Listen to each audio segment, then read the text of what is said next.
This is a certified VoroAMI classic.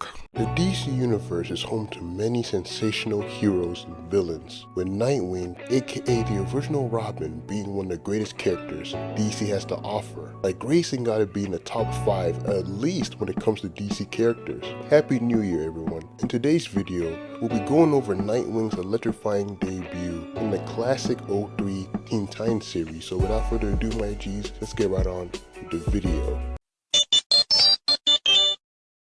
Starfire looks up and realizes that her op, Warp, has also aged up like Mordred from Justice League Unlimited, as the villain tells the hero that that's the consequence behind someone stealing his vortex regulator. And y'all are probably wondering, what in the is going on here? And don't worry y'all, I'll bring y'all up to speed like I'm Shadow the Hedgehog. Great movie, by the way. In the early parts of the episode, Starfire and the Titans encountered the notorious time villain known as Warp, and during the encounter, Starfire follows the Madman into a time portal. And this isn't even the craziest part of what I'm telling you guys, as during the trip, Starfire rips off the lens from the chest plate of Warp, resulting in both of them dropping out of the time stream and entering a different reality, where Cyborg is beaten up and old, Beast Boy bald and old, and look at what they did to the GOAT, man. Raven, who has isolated herself away from everyone else, on some dark alternate reality stuff for real. Keyboard Don will be proud. We pick back to this scene as Warp tells Starfire he would like to get his regulator back so he can return to his home, but Starfire was like, if you ever want to return to your original timeline, then you will bring me back to my home as well. And talk your stuff, Starfire. This dude has a lot of nerve. Warp pulls up to steal an artifact with his time travel abilities like a twisted villain would do, and expects to go away scot-free? Yeah, no, buddy. You gotta suffer the glorious consequences as well. Like, look at Corey right here. She's ready to give this lunatic a beatdown that'd make any MMA fighter proud. Warp, on the other hand, is unfazed by Starfire's threats and informs the young girl that there's nothing wrong with her past and that one cannot damage history because history cannot be changed. And Cap, big Cap. Warp goes on by saying he went back in time to steal the clock of eternity because history says it disappeared, and history says it disappeared because he took the item. Past, present, future. It's all written in stone. And we've seen situations like this multiple times in different pieces of media. And let's just say it never ends well for the perpetrator. Starfire powers down as she realizes there might not be a way for her to return to her original timeline. Look at this dude's despicable face, man. Bro's got such a punchable face in this shot here. Warp takes the item while telling Starfire that nothing she does can ever change her situation as he gets ready to pack her up to the afterlife. Then one of the best pull-ups happens here as a man dives onto Warp with a Kevin special and tosses him away like a football into a wall. Tossed him so hard a crack appeared on the wall. Incredible. The man loads up 2 explosives like an all-star Halo player in that symbol. Bruh, this can't be. The man throws the explosives at Warp with the hopes of cooking him like Courage the Cowardly Dog and jumps in the air with a plan of finishing him with his meter burn combo. Like, do y'all see this shot here? The homie was ready to pack up Warp into the next week like Clayface did to Rick Flag. The loser known as Warp tells the mysterious hero he'll fight them again another time and phases through the ground with a dark eye special just before Nightwing lands with his fist. But he knew he would have ended up like Knuckles from Sonic the Hedgehog 3 if he stayed there just a little longer. Starfire walks in the alleyway surprised by the arrival of this new ally, as the man tells her it's good to see her again. And I was like, damn, that is definitely Robin's voice, but look at this man's back shot.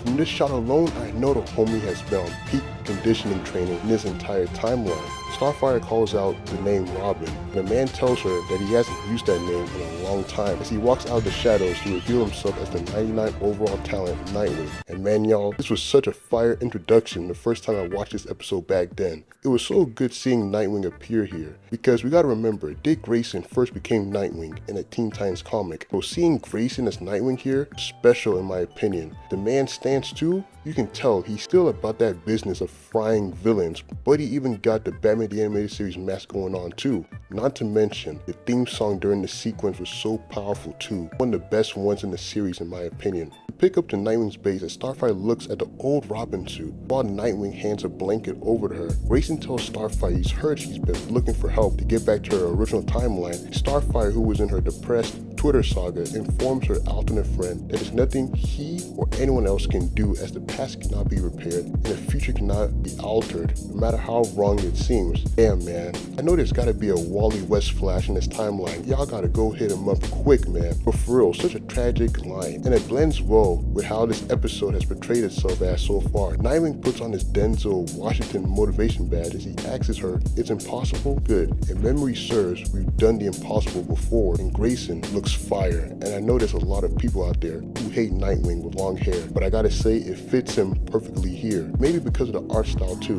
Nightwing tells Starfire he held onto the Titans communicator just in case he needed to alert the others. And bro, I'm sorry y'all, but Nightwing looks too cold. For those who know, Grayson is my second favorite DC character after the Flash. So you already know, this scene right here reignites fire into my soul anytime I watch this episode. Grayson clicks the button to alert all the Titan members, and y'all already know, this episode is sad. Man, does it get darker as we first get a glimpse of Boomer Beast Boy, and my guy isn't happy at all. Same for Raven, but I have to say the saddest scene of them all has to be Cyborg's own, man. Cyborg is sitting there like a retired all-star player, knowing his era on the course is long gone, and he can't do nothing about it anymore. Like Cyborg even tries walking to see what's up with the alert, but stops because of the cords. As we all know, if he disconnects from the circuits of the watchtower, then he'll be gone, and I mean like Jiraiya level gone. It's truly a tragic scene, and y'all already know I was bawling eyes out like Hydro Man when I first saw this scene, bruh. The setting switches to a tech museum, and damn, these guards never stood a chance. Warwick gets ready to attach the regulator back on his chest, and he gets hit by the booted skirmish sticks, and dog, the poster here is immaculate.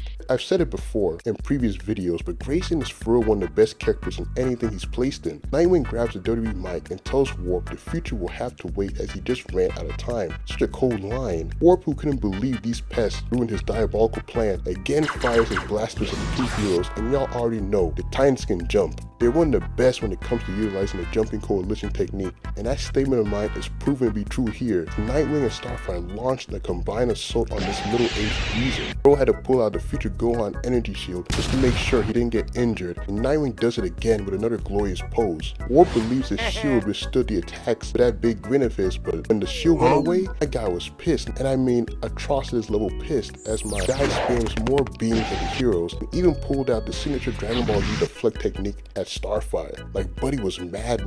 Now we must talk about one of the coldest moments in this fight, as Nightwing ran at Warp with his offense card to leap in the air so he could deliver a thunderous strike with one of Warp's beam devices, and yeah man, Warp looks like you're gonna be cooked like Ricochet by the time they're done with you. Nightwing drops down, and yes, the glorious thumbnail strikes here, y'all. All jokes aside, wonderful shot of Nightwing right here. Warp looks back and is hit with a rear blast by Starfire, causing him to pull out the courage scream, and damn, bro is flopping all around like a fish. Warp glares at Starfire like a malnourished lion and fires a blast at the hero, who dodges with her awareness card. Nightwing, the 99 overall talent, leaps in the air with a plan of utilizing a downward strike on Warp, who narrowly dodges and bruh the concrete. So many people, including my dudes in the community, have done videos where they just talk about how this dude Dick Grayson has to be a superhuman talent in the show, and I'm on board with that, because bruh, how did he do this? Shit had Warp staring like, what did Batman feed this boy, as he spams more blasts at Nightwing, who deflects them away with his deflection card. And now y'all know this video is titled Elite Smackdown, and for good reasons, because you guys are about to see Nightwing work Warp like they're in a match on Street Beefs. Nightwing swings at Warp multiple times in an attempt to perform one of his meter burn combos from Injustice, and I commend Warp for being able to block all these strikes, because anyone else would have been KO'd already from this dude's history with a bow staff in the show. Like, do y'all see this man? Started doing a Gomno staff on Warp with the speed he's displaying here. Nightwing continues his Donatello strikes on Warp until he's finally able to land one that knocks Warp down. This version of Nightwing is a monster, bruh. They didn't stop until he at least got one shot in on Warp. Warp looks up as the duo stands in front of him, and at this moment, Warp activates the lightning bulb in his head. Think of a brainstorm plan, because if he doesn't, well, he's gonna be done for good. Warp shoots the ceiling on Starfire to trap her in the rubble, and then blasts Grayson with a plasma beam special in this dude's face. You're still a fraud, my guy. Warp runs back to his utensil in hopes of fixing his regulator, but gets blasted away, and no way, the real GOAT actually made it. Nightwing and Starfire look at the direction of the beam, and that's what I'm talking about, man. Certified talent Cyborg is here too. Bro even did his signature booyah catchphrase. Starfire and Grayson immediately go to Cyborg, as they're happy to see him with his blue shade again, and believe me, I am too. Nightwing tells Cyborg he's glad he could make it, as the homie tells him he wouldn't have missed the throwdown at all. Glorious moment. Warp says so sorry and believes he should pack up Cyborg first, and no you ain't. Suddenly, the comic relief talent known as Beast Boy pulls up and claws Warp with his signature Simba technique, and damn, the regulator he's been going crazy over has been severely damaged by Beast Boy, and nobody is mad. Warp tries for another blast but gets tossed away like the twins in a wall by the queen known as Raven. Her presence had the whole squad looking like, yo, she actually showed up,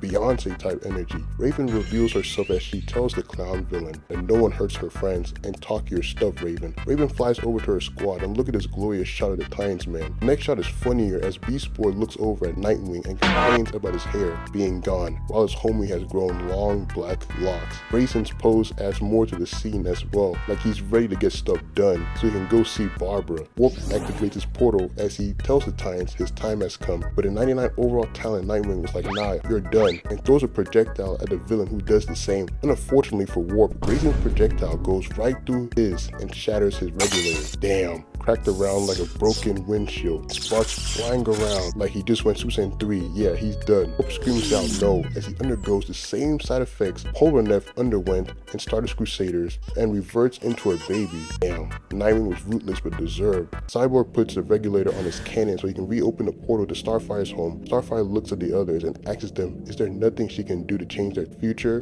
And Grayson tells Starfire that there isn't time and hands her the clock, and damn, this shot of the squad, I'm about to cry again, man. Starfire enters the portal and is sent back to the normal timeline. One of my favorite episodes from the 03 Titan series, man. This episode is the personification of a dark alternate timeline. This, alongside the one from the 03 TMNT series, are some gut-wrenching ones, and I know there's more out there that I most likely forgot. Also, Nightwing's debut in this series is one of my all-time faves. Y'all know he's one of the best characters, and you guys have been asking for more Teen Titans videos ever since the OG and remake Kid Flash videos came out, so I hope y'all like this one. The next video coming out will be the main man Lobo and Superman's encounter from the 96 episode of Superman the Animated Series. It's gonna be the first Lobo video since the Young Justice one from April of 2024. Already smelling like a banger like this one, bruh. So as always, y'all, if y'all enjoyed the video, consider hitting like button and subscribe to the channel. Also got an Instagram if y'all want to follow on there, and also I'll be dropping the DC playlist so y'all can be watching all the other DC videos as well. As always, I hope y'all continue a nice week, and I'll catch y'all for the next video. VoroAMI out.